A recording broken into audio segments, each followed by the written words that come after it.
ಇವತ್ತು ಈ ಕಾರ್ಯಕ್ರಮವನ್ನು ತರಕಾರಿ ತಗೊಳ್ಳೋದ್ರ ಮುಖಾಂತರ ಉದ್ಘಾಟನೆ ಮಾಡಿದಂಥ ಹರ್ಷಿತಾ ಪುಣಚ ಅವರೇ ಮತ್ತು ಹಿರಿಯರಾದಂಥ ಬಸವರಾಜಣ್ಣವ್ರು, ನಾನು 30 ವರ್ಷದಿಂದ ಅವರನ್ನು ನೋಡ್ತಾ ಇದ್ದೀನಿ. ಬಸವರಾಜಣ್ಣವ್ರು ಅಲ್ಲ, ಗಂಗಾಧರಣ್ಣವ್ರನ್ನ 30 ವರ್ಷ, ಯಾಕೆಂದರೆ ಮಧ್ಯೆ ಸ್ವಲ್ಪ ಕ್ಯಾಪ್ ಆಗಿದ್ರಿ ನಾವು ಒಂಚೂರು.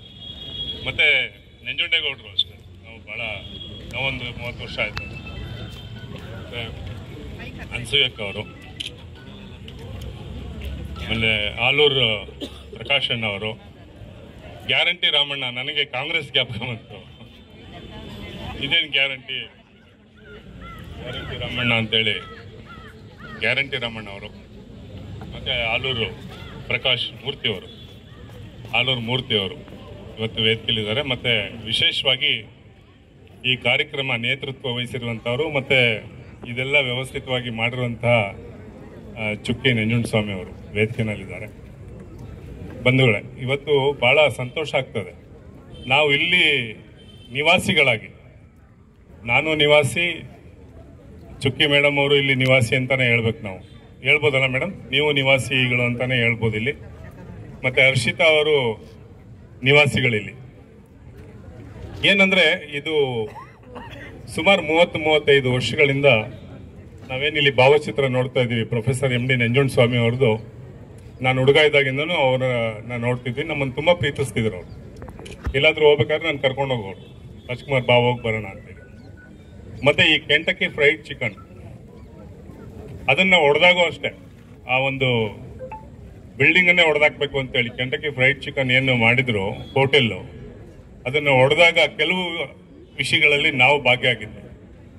ಅವ್ರಿಗೆ ಏನು ಮಾಧ್ಯಮದವ್ರ ಜೊತೆ ಮತ್ತು ಅಲ್ಲಿ ಪೊಲೀಸವ್ರ ಜೊತೆ ಆ ಸಂಪರ್ಕ ಅದೆಲ್ಲ ಇಟ್ಕೊಂಡು ಅವ್ರು ಏನು ಡೈರೆಕ್ಷನ್ ಕೊಡ್ತಿದ್ರು ಪ್ರೊಫೆಸರ್ ಅವರು, ಅದನ್ನು ನಾವು ಮಾಡ್ತಿದ್ವಿ. ಏನಂದರೆ ಇವತ್ತು ಭಾಳ ಜನಕ್ಕೆ ಅರ್ಥ ಆಗ್ತಾ ಇದೆ ಯಾಕೆ ಪ್ರೊಫೆಸರ್ ಅವರು ಅವತ್ತು ಆ ಹೋರಾಟ ಮಾಡಿದ್ರು, ಏನಕ್ಕೋಸ್ಕರ ಆ ಹೋರಾಟ ಮಾಡಿದ್ರು ಅಂತೇಳಿ ಭಾಳಷ್ಟು ಜನಕ್ಕೆ ಇವತ್ತು ಅರ್ಥ ಆಗ್ತದೆ.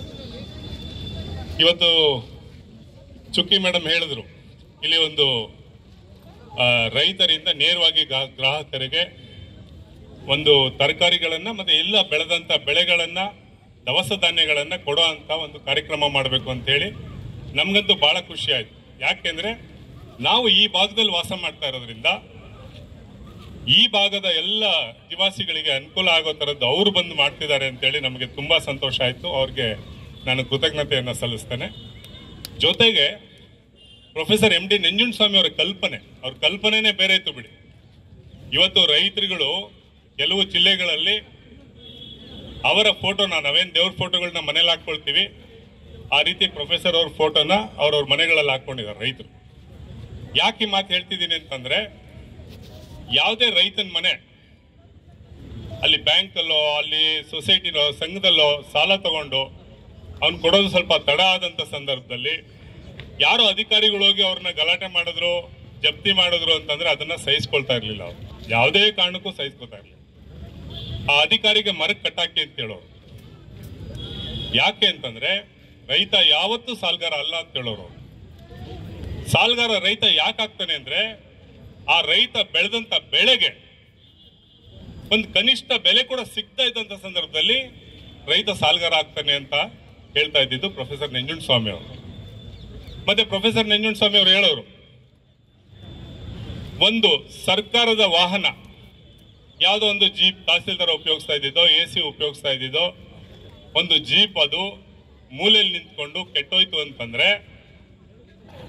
ಅದನ್ನ ಮಾರಾಟ ಮಾಡಬೇಕು ಅಂದ್ರೆ ಟೆಂಡರ್ ಕರಿಬೇಕು, ಮಿನಿಮಮ್ ಬೆಲೆ ಅದಕ್ಕೆ ಫಿಕ್ಸ್ ಮಾಡಬೇಕು. ಆ ಮಿನಿಮಮ್ ಬೆಲೆ ಫಿಕ್ಸ್ ಮಾಡಿ ಆ ಮಿನಿಮಮ್ ಬೆಲೆಗಿನ್ನೂ ಜಾಸ್ತಿ ಕೂಗ್ಬೇಕು, ತಗೋಬೇಕು ಅವರು. ಆ ಹಳೆ ವಾಹನಕ್ಕಿರೋ ಬೆಲೆ ರೈತ ಬೆಳೆದಂತ ಬೆಳೆಗೆ ಯಾಕಿಲ್ಲ ಅನ್ನೋಂಥದ್ದು ಪ್ರಶ್ನೆ ಪ್ರೊಫೆಸರ್ MD ನಂಜುಂಡಸ್ವಾಮಿ ಅವರು.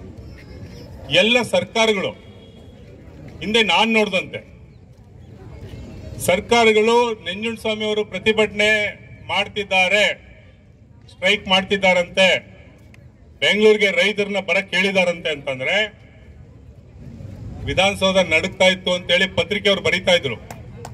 ವಿಧಾನಸೌಧ ನಡುಕ್ತಾ ಇತ್ತು, ಪ್ರೊಫೆಸರ್ ಅವರು ಪ್ರತಿಭಟನೆ ಮಾಡ್ತಾರೆ ಅಂತ ಹೇಳಿದ್ರೆ ಅಂತೇಳಿ ಪತ್ರಿಕೆಗಳಲ್ಲಿ ಬರೆಯೋರು. ಯಾಕೆ ಆ ಥರ ಬರಿತಾ ಇದ್ರು ಅಂದ್ರೆ, ನಾನು ಇವತ್ತು ಯಾವುದೋ ಒಂದು ರಾಜಕೀಯ ಪಕ್ಷದಲ್ಲಿ ನಾನು ಕೂಡ ಕಾರ್ಯಕರ್ತನಾಗಿ ಕೆಲಸ ಮಾಡ್ತಾ ಇದ್ದೀನಿ. ಆದ್ರೆ ನಾವೊಂದು ಕಾರ್ಯಕ್ರಮ ಮಾಡಬೇಕು ಅಂದ್ರೆ ಬಹಳಷ್ಟು ಸರ್ಕಸ್ ಮಾಡ್ತೀವಿ. ಆ ಜನಗಳನ್ನ ಸೇರಿಸಬೇಕು ಅಂದ್ರೆ ಬಹಳಷ್ಟು ಕಷ್ಟಪಡ್ತೀವಿ. ಆದ್ರೆ ಪ್ರೊಫೆಸರ್ ಅವರು ಒಂದು ಪ್ರತಿಭಟನೆ ಮಾಡ್ತಾರೆ ಅಂತ ಹೇಳಿದ್ರೆ ಕಡಿಮೆ ಅಂದ್ರೆ ಮೇಡಮ್, ಕಡಿಮೆ ಅಂದ್ರೆ 1,00,000 ಜನ ಸೇರ್ತಾ ಇದ್ದಾರೆ. 1,00,000 ಜನ ಸೇರ್ತಾ ಇದ್ದಾರೆ.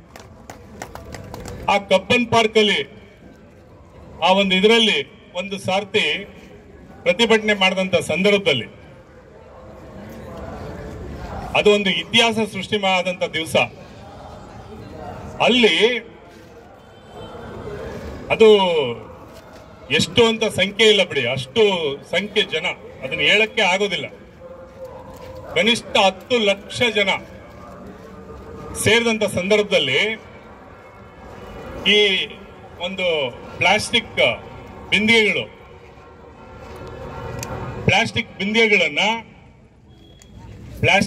ಅಂದ್ರೆ ಎಲ್ಲ ಗೊತ್ತಾಗುತ್ತೆ ನಿಮ್ಗೆ. ಆ ಬಿಂದಿಗೆಗಳನ್ನ ಬಟ್ಟೆ ಕಟ್ಟಿ ಅದಕ್ಕೆ ಒಂದು ಹೋಲ್ ಮಾಡಿ ಅಲ್ಲಲ್ಲಿ ಇಟ್ಬಿಡ್ತಾ ಇದ್ರು. ಅವ್ರಿಗೆ ಎಲ್ಲೆಲ್ಲಿ ಬೇಕೋ ಅಲ್ಲಿ ರೈತರು ಇಡ್ತಾ ಇದ್ರು. ಅದಕ್ಕೆ ರೈತರು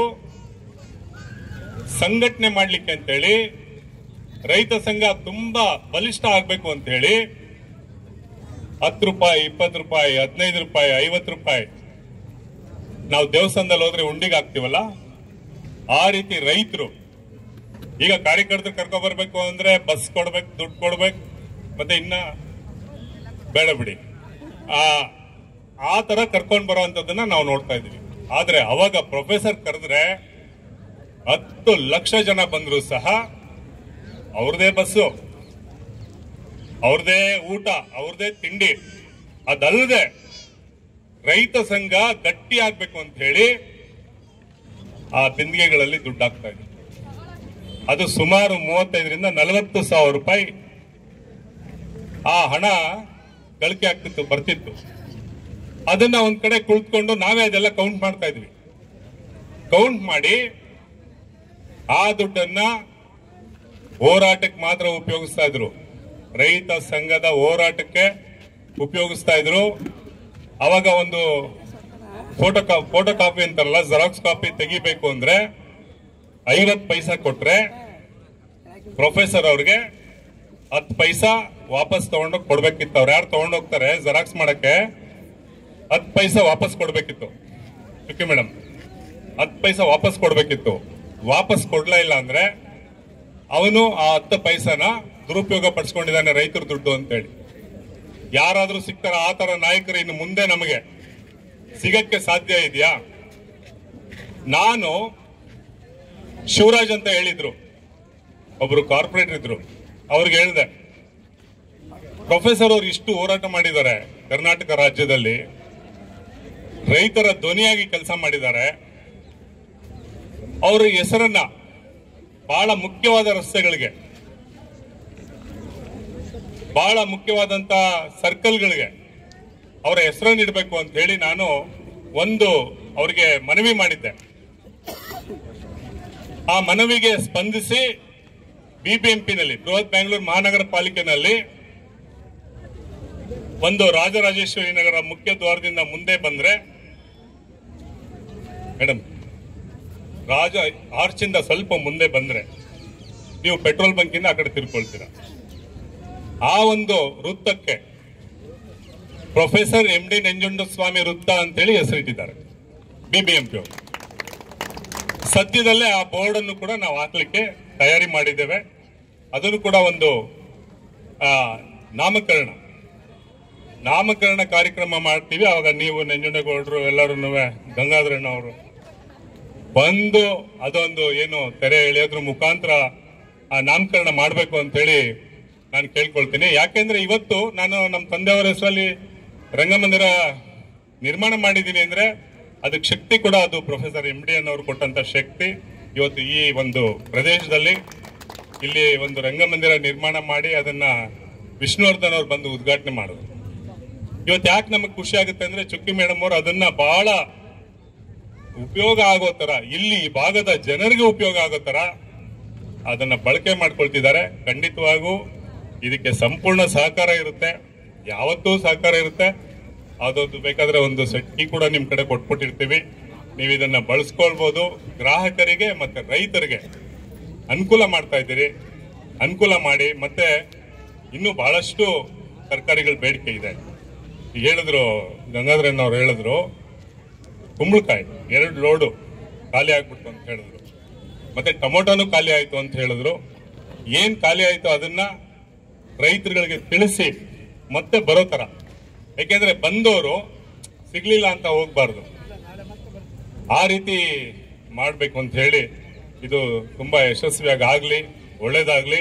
ಇದು ನಿರಂತರವಾಗಿ ಇಡೀ ರಾಜ್ಯದಲ್ಲಿ ಆಗ್ಬೇಕು ಅಂತ ಹೇಳೋದು ಚುಕ್ಕಿ ಅವರ ಒಂದು ಇದಿದೆ, ಕಲ್ಪನೆ ಇದೆ. ಅದು ಯಶಸ್ಸಾಗ್ಲಿ ಅಂತ ಹೇಳಿ ನನ್ನ ಮಾತು ಮುಗಿಸ್ತೇನೆ. ನಮಸ್ಕಾರ. ಜೈ ಹಿಂದ್, ಜೈ ಕರ್ನಾಟಕ. ಮಾತು